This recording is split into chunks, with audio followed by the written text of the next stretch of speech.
நட்சத்திரங்கள் வானில் பறக்குது, அது நீதியை நிழலில் நாட்டுது. சயோனிச சத்தார் ஆட்சியம் அழைத்தும் ஈரான் ஆட்சியம் வாழ்கவே. பாலஸ்தீனம் வேண்டும் மலரட்டும், பாலஸ்தீன மக்களையை பாதுகாத்திரு இறைவனே. நபிமார்கள் வாழ்ந்த பூமி, இறைவனின் கற்பபந்த பல வெளிப்பட்ட கோட்டை, புனித அல்-அக்ஸாவும் ஜெருசலமும் நம் முஸ்லிம்களின் உடமையே. இந்த அமானிதம் காப்பதும் நம் கல்வாய்தும் கடமையே.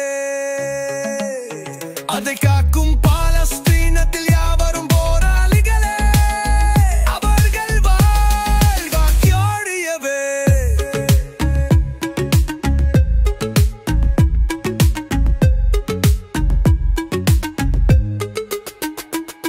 தஞ்சம் கேட்ட மக்களை தம் மன்னையே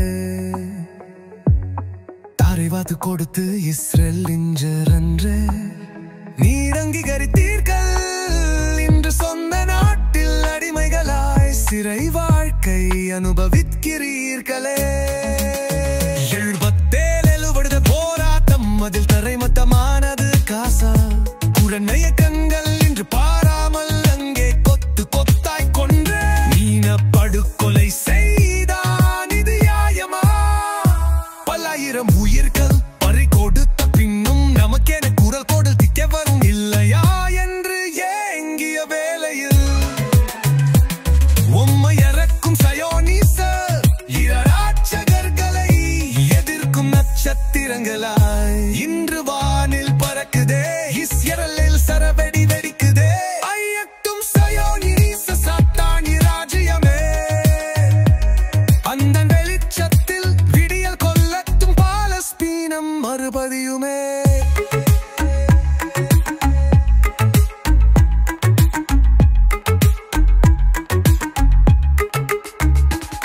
மெரிஞாக்கு என்ற கொடிய மில்கத்தை கொலை நடுங்க வைத்தீரா.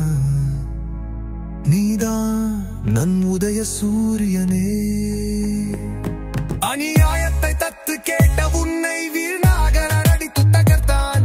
இப்ப பதிலுக்கு நீ அடி வெடிக்கத்தும் சரவெறி. சுக்கு நூறாக போக கத்தும் அந்த சயோனிச சாத்தான் ராஜ்யமே. உண்மைக்காக எழுந்து நிதிக்கும் இறைராணி வாழ்கவே. உன்னோடு நாம் இருப்போம், வல்ல இறைவன் துணை உனக்கு தொடர்ந்து போராடு. பாலஸ்தீனம் மலரட்டும். இன்ஷா அல்லாஹ் வெற்றி நிச்சயம்.